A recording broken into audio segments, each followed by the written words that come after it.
Dieguinho. Bom, galera, tá entrando no ar a nossa primeira edição desta terça-feira. E olha, muita informação para trazer para vocês. Like no começo do vídeo que me ajuda bastante. Tá chegando pela primeira vez aqui no canal, já se inscreva, ative o sininho das notificações e siga o nosso perfil oficial lá no Instagram. Temos novidades a respeito da venda da SAF do Vasco. Não apenas Evangelos Marinakis, mas agora estão confirmados aí 4 negociações. Das 4, 2 aí já vazaram o nome. A que vocês estão careca de saber é o Evangelos Marinakis e o grego, e a que vazou ontem pelo jornalista Rodrigo Matos da UOL é o italiano Andrea Radrizzani, tá? Ele é ex-dono do Leeds United, fez fortuna aí com vendas de direitos de transmissão e hoje é dono da Sampdoria da Itália, que curiosamente é da mesma região de Gênova ali e é rival do Genoa, clube e pertence à ex-proprietária da SAF do Vasco, a 777 Partners. Beleza? Esse aí, pelo que foi apurado pelo Rodrigo Matos da UOL, está tentando juntar alguns investidores ali para tentar fazer uma ação junta para adquirir a SAF do Vasco. O Evangelos Marinakis não, ele é o próprio dono ali da rede de clubes dele, além de vários outros negócios que ele tem. Eu vou trazer para vocês aqui. Ontem o primeiro a levantar essa bola foi o Thiago Leifert. O Thiago Leifert trouxe a informação que além do Evangelos Marinakis, um italiano, um grupo da Arábia Saudita e um grupo americano já tinham NDA assinado com o Vasco e estavam conversando. E aí, com o passar do dia de ontem, veio essa informação do Rodrigo Matos que o italiano é o Andrea Radrizzani. Beleza? Tá faltando agora a gente descobrir quem é o fundo árabe e quem é esse grupo americano. Por hora, pelo menos, o nome ainda não vazou. E aí, seguindo aqui na continuação das informações, o GE conseguiu apurar que, apesar do Evangelos Marinakis ter falado à Sky Sports publicamente que negocia a compra do Vasco, as outras 3 empresas que já vêm conversando com o Vasco e têm NDA assinado estão à frente do grego. E estar à frente é no sentido de ter melhor proposta? Não. É que eles já deram mais passos nessa negociação, enquanto o grego estava naquela fase mais inicial de apenas trocas de documentação para entender a situação financeira do clube, o que não quer dizer que ele não pode entrar de vez no negócio aí e caminhar os passos necessários para adquirir a SAF do Vasco. Beleza? Uma coisa que chamou muitíssimo atenção foi que a matéria do Rafael Zarco ontem no GE disse que essa fala pública do Evangelos Marinakis pegou a galera no Vasco de surpresa, justamente por ter o NDA assinado e ninguém está falando publicamente. Não foi um jornalista, alguém que teve acesso a uma fonte que deu o nome. O próprio, na entrevista à Sky Sports, fez questão aí de se pronunciar sobre. E aí fica aqui o questionamento.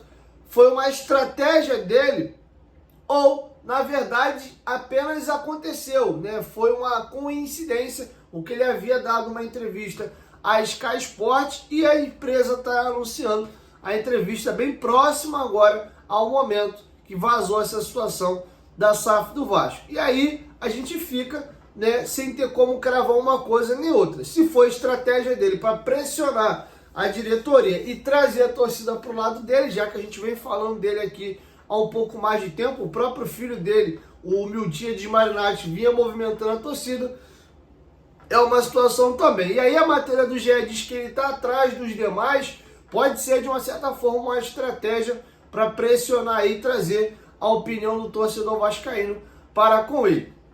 E agora eu vou trazer para vocês mais detalhes de quem é o Evangelos Marinakis e vamos nos aprofundar mais sobre o perfil do grego. No vídeo anterior, bem extenso, talvez o vídeo mais completo que alguém tenha feito até agora no YouTube sobre o Evangelos Marinakis, a gente trouxe todos os bastidores da entrevista que ele deu à Sky Sports, né? Inclusive o jornalista relatando ali como ele é uma figura enigmática, um pouco misteriosa e ao mesmo tempo generosa. A gente pode conhecer um pouco mais do grego. E agora eu vou destrinchar e trazer para vocês ainda mais informações do perfil do bilionário grego. Antes, lembrar vocês que hoje já tem rodada do Brasileirão, Tem Bahia e Corinthians rolando hoje e o complemento da rodada termina amanhã. Você que é bom de palpite, corre lá na Betfair para fazer as suas apostas. Pagamento através de Pix, e a Betfair é a maior patrocinadora da história do Clube de Regatas Vasco da Gama.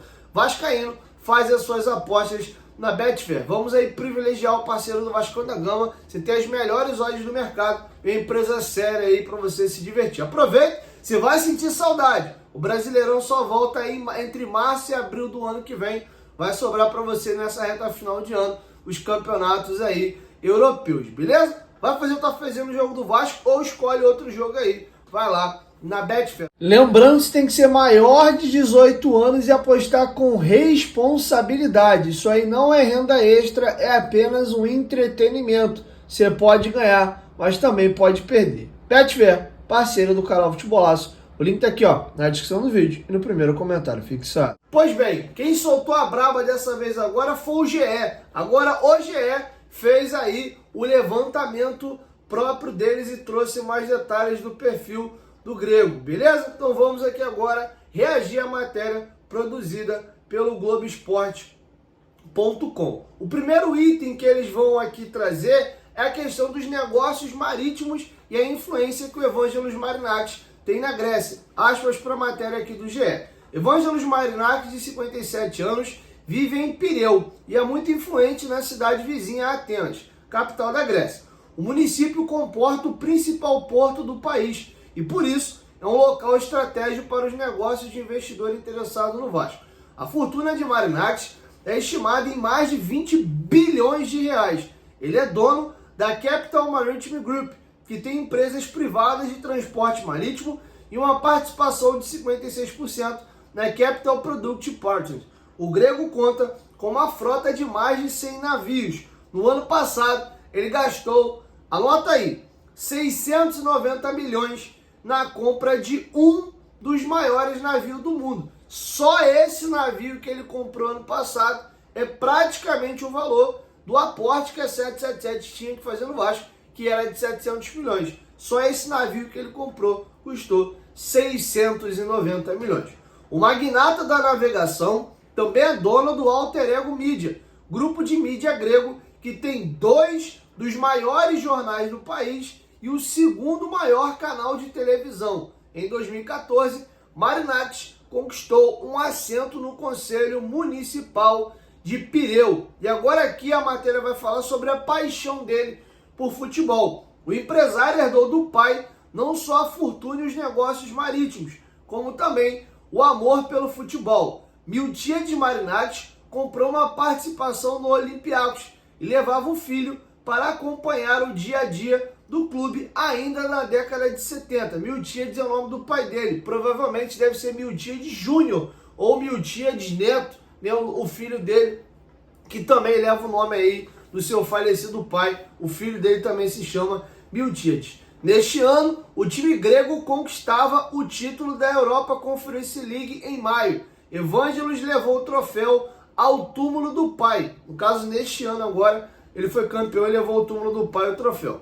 Agora dono de 86% do Olympiacos, Marinakis é ativo no dia a dia do clube, com contato direto com os jogadores e presença frequente nos jogos. Ele tem o escudo do time tatuado no braço esquerdo.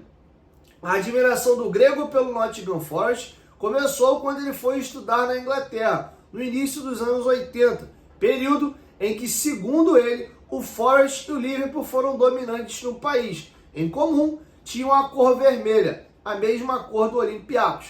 Além do futebol, Marinakis investe e apoia 17 esportes em Pireu e em outros locais, incluindo vôlei, polo aquático, vela, boxe, atletismo e taekwondo. No Nottingham Forest, ele profissionalizou a equipe de futebol feminino que manda seus jogos no City Ground, o estádio do time principal. Inclusive, algumas dessas informações eu trouxe para vocês no vídeo anterior, né? Inclusive, recomendo quem não assistiu ao vídeo anterior, dar uma assistida lá. E agora vamos falar sobre investimento nos clubes. O primeiro clube que a gente vai falar é o Olympiacos da Grécia. Durante a gestão de Marinakis, que começou em 2010, o Olympiacos se tornou o clube mais vitorioso da Grécia. Ele investiu mais de 100 milhões de euros para cobrir dívidas e melhorar as instalações de treino da equipe, que foi campeã em 10 das 12 primeiras temporadas sob o comando do Magnata. Bizarro, mano. Dos 12 títulos iniciais que ele disputou nacional, ele ganhou 10. O cara aloprou lá e ganhou tudo. Nos últimos 2 anos, no entanto, o clube amargou 2 vezes o terceiro lugar e ficou sem vaga na Liga dos Campeões. Ele é conhecido pela impaciência com os técnicos e trocou o treinador do Olympiacos 16 vezes em 14 anos. Normalmente na Europa, né, os treinadores têm mais longevidade. Ele tem a média de mais de um treinador trocado por ano. Só fazer a conta, né? 16 treinadores em 14 temporadas, ele mostra esse número. Agora vamos aqui pegar a experiência dele no Nottingham Forest. De acordo com o site The Athletic, o magnata da navegação investiu 162 milhões de euros, 1 bilhão na cotação atual. No Nottingham Forest, desde 2017, foram 318 milhões foram pagos na compra de 80% das ações do clube inglês. Depois de 23 temporadas fora da primeira divisão inglesa, o time voltou à Premier League em 2022. O Forest é atualmente o 6º colocado na competição, passadas 13 rodadas da temporada 2024-2025. Em outubro, o clube divulgou um vídeo mostrando como ficou o centro de treinamento após o investimento milionário em reformas bancadas pelo empresário. Depois vocês dão uma olhadinha nas redes sociais aí, jogam no Google, ficou sacanagem aí o CT do Nottingham Forest. E agora sobre o Rio Ave. O último movimento do empresário no futebol foi a aquisição de 80% do Rio Ave de Portugal em 2023. Em novembro do ano passado, Marinakis investiu 20,5 milhões de euros, mais ou menos 108 milhões de reais na época.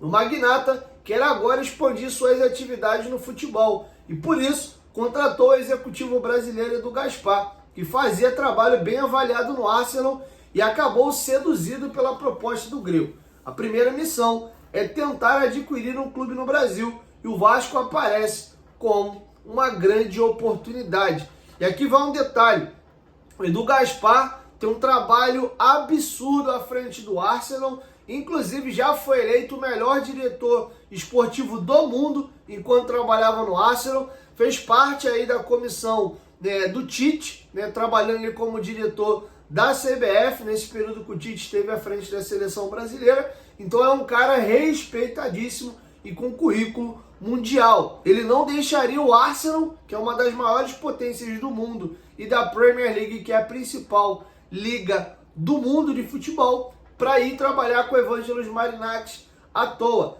Detalhe, hoje a Sky Sports vai divulgar a entrevista que eles fizeram com o Evangelos Marinakis. O que eu trouxe para vocês no vídeo anterior foi bastidores dessa entrevista, para a galera conhecer um pouco melhor como é o modus operandi, como trata ali as pessoas e os seus negócios, o Evangelos Marinakis. A entrevista, de fato, ela ainda não foi ao ar e vai ao ar hoje. Inclusive, na divulgação que a Sky Sports está fazendo, ele vai falar sobre o Edu Gaspar, ele vai falar sobre o Vasco da Gama, sobre o VAR na Premier League e vários outros temas, tá? Então estou bem curioso para a entrevista vir a público, beleza? Agora, um tema que a gente também falou no vídeo anterior, o gosto dele por arte. Em Pireu, onde suas empresas estão sediadas, Marinakis costuma usar o tempo livre se dedicando a pinturas a óleo. Ele tem sua própria galeria de arte no térreo de seus escritórios, repleta de obras de arte modernas originais, misturadas com as que ele mesmo criou. Marinakis escreveu a letra de Excitement, uma música da estrela pop grega Natasa Theodoriou, lançada em 2021. Projetos sociais. E isso é legal porque o Vasco tem esse cunho social. É um clube que inclusive luta e briga por pautas importantes aí à sociedade. Então é legal saber que ele é um cara também envolvido com projetos sociais.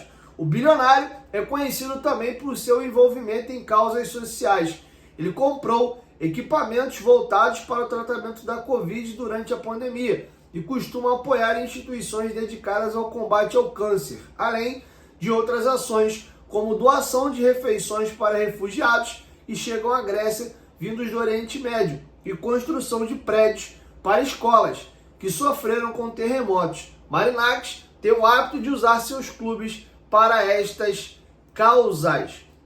O Nottingham Forest divulgou nesta segunda-feira, por exemplo, o lançamento de uma campanha comunitária e de caridade liderada pelo proprietário do clube, Evangelos Marinakis. A proposta é unir os proprietários, jogadores, funcionários e torcedores do clube com a comunidade em geral, através de uma série de eventos e atividades destinados a apoiar os membros mais vulneráveis da sociedade. Através do Olympiacos, ele financia ações educativas, apoia museu dedicado ao escritor grego Nikos Kazantzakis, eu acho que é isso, né? A pronúncia em grego aqui é meio estranha, e um projeto da Universidade de Harvard. Em 2022, o empresário encaminhou as receitas de um jogo do clube à prestação de ajuda humanitária às pessoas afetadas pela guerra na Ucrânia. E aí, já caminhando aqui para a reta final, figura polêmica. A trajetória de Evangelos Marinakis é também marcada por polêmicas. Em 2018, o milionário foi acusado de tráfico de 2,1 toneladas de heroína em uma investigação que durava desde 2014. A mercadoria teria sido interceptada no porto de Pireu. Ele foi absolvido nesse processo. Em outros dois, um esquema de manipulação de resultados de apostas esportivas e tentativa de corrupção de árbitros no futebol grego. O possível comprador da SAF do Vasco é também conhecido pelos exageros nos jogos de futebol, nos quais costuma se expressar sem filtros e faz duras críticas, principalmente à arbitragem. Neste ano, o bilionário foi suspenso por 5 jogos após tentar cuspir em um árbitro durante a partida de Nottingham Forest contra o Fulham pela Premier League. Aqui a gente finaliza, tá? Neste momento ele está processando a presidente do clube grego Aris FC, a Irine Karipides, por uma alegada campanha de difamação online acusando-o de manipulação de resultados e outras práticas. Ela também questionou a legitimidade do acesso do Nottingham Forest à Premier League. Marinakis nega veementemente essas acusações e se defende na justiça. Marinakis foi convocado pela justiça grega para responder às acusações de apoiar o grupo de torcedores Gate 7, que a tradução do inglês para o português é Portão 7, do Olympiacos, apontado como uma organização criminosa. Eles apuram se o grupo acusado de matar um policial no ano passado teria sido secretamente dirigido por membros da administração ou os executivos do clube grego. Marinakis e os conselheiros investigados negam envolvimento com o Gate 7, que é Portão 7, essa torcida organizada mais, como é que eu posso dizer aqui, mais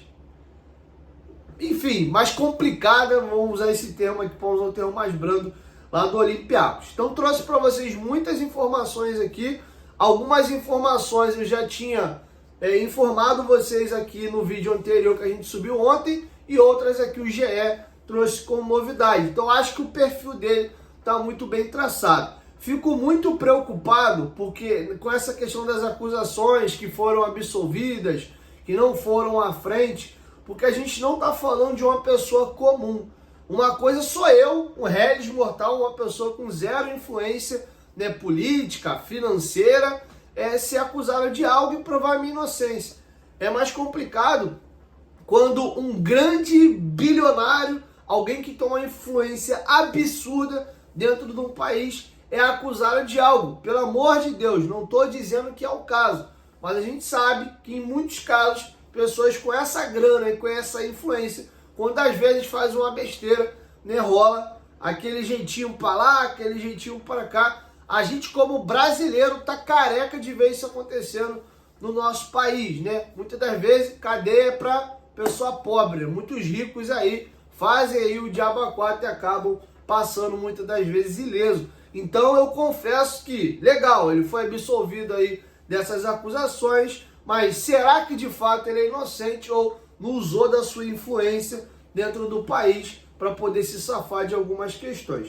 Então, de fato, é uma pessoa polêmica. Tem muito êxito dentro de tudo que ele mexe, seja grupo de mídia, televisão, jornal, a parte marítima, que é onde a família dele fez fortuna com o pai dele. Ele assumiu o império do pai e está crescendo. Dentro do futebol, até aqui, ele é muito bem sucedido. Pegou o Nottingham Forest afundado lá na segunda divisão, trouxe para a primeira, tem botado a equipe para inclusive brigar ali por classificação por Champions League. Promete na próxima temporada agora investir ainda mais. Então, tem muito sucesso. No Olympiacos, como vocês viram, nos 12 primeiros campeonatos gregos que ele disputou, ele ganhou 10. Ao todo são 14 anos com 10 títulos. 3 títulos perdidos e essa temporada aqui está em curso, né? O título está à disputa.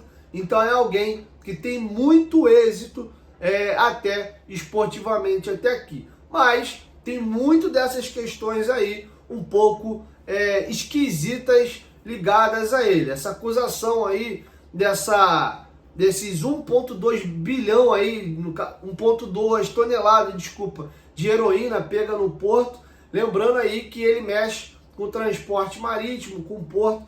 Enfim, cara, então é uma situação que me deixa um pouco cabreiro, sim. E ao mesmo tempo esse perfil dele muito 8 ou 80, isso é ótimo por um lado, mas por outro lado é um pouco perigoso também, tá? Porque a gente tende muito a olhar a coisa só pro lado positivo, mas a gente também tem que pesar um pouco as coisas, e em tudo na vida a gente tem que pesar numa balança os prós e o contra. Pô, vou fazer tal situação aqui. Essa situação só tem coisa positiva ou tem alguma coisa negativa que eu tenho que analisar? Se tem as duas coisas, eu tenho que botar as duas coisas numa balança e pesar se esse balanço é mais positivo ou ele é mais negativo. E ainda que às vezes ele seja mais positivo do que negativo, vale a pena conviver com esse negativo aqui? Ou às vezes tem o contrário, né? É muito negativo e tem pouco positivo. Mas às vezes esse positivo aqui, que é inferior ao peso do negativo, às vezes você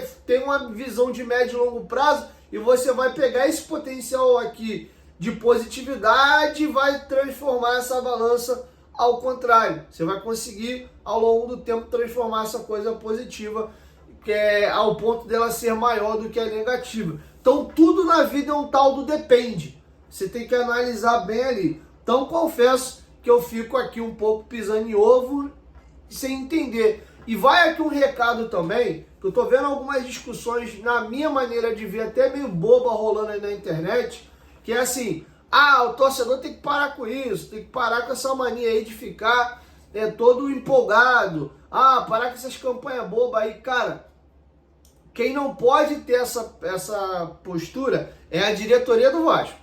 A diretoria do Vasco não pode cair em pilha em pressão de torcedor em rede social e ao mesmo tempo não pode sair arreganhando as pernas para ninguém porque o torcedor está desesperado e está querendo se agarrar aí a qualquer coisa. O torcedor ele é passional. Ele é passional para ser extremamente, às vezes, intransigente e pesar a mão em algumas coisas e ao mesmo tempo ele, por toda a carência e o sofrimento, ele acaba muitas das vezes sendo ingênuo e levando aí como é que eu posso dizer, meu Deus do céu? Levando a esperança e a expectativa dele lá nas alturas. Então deixa o torcedor ser livre para poder lidar com esse carrossel de emoções que é torcer para um gigante clube que vive na merda, esse aqui é o termo correto, há muitos anos.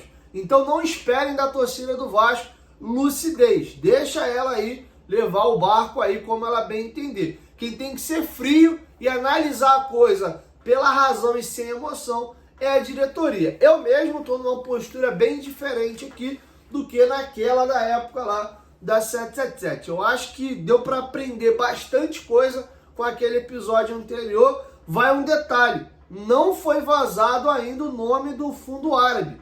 A gente sabe que até aqui os fundos árabes são absurdamente bem sucedidos por onde eles passam no futebol. O próprio governo saudita está investindo dinheiro pesado na própria liga do país, levando muitos craques lá para as principais potências da Arábia Saudita. Inclusive, temos um dos maiores jogadores de todos os tempos e o meu maior ídolo no futebol, que é o Cristiano Ronaldo, jogando lá na Arábia Saudita. O próprio Neymar também está lá, infelizmente tem convivido com muitas lesões. Enfim, então, a gente sabe, o Grupo City é um grande exemplo aí, Paris Saint-Germain, então é importante a gente também ficar um pouco ligado. Tá todo mundo empolgado com o grego aí, tem muita coisa positiva a respeito dele, tem algumas coisas meio cabulosas aí, mas não existe só ele no mundo.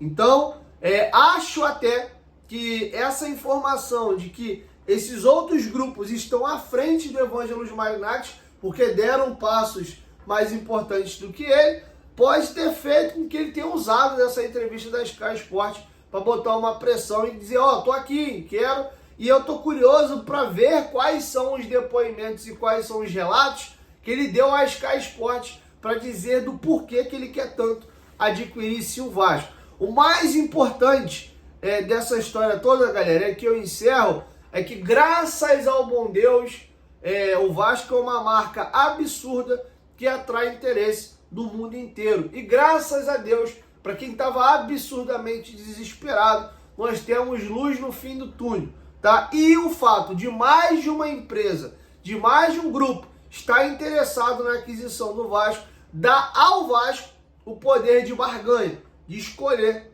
o que é melhor para o seu futuro e até forçar essas propostas a melhorarem. E alguns pilares foram traçados aí. Ataque da dívida. Quem for comprar o Vasco tem que pagar a dívida. Não pode ser aquele pagador de boleto de RCE, que aquilo foi uma desgraça.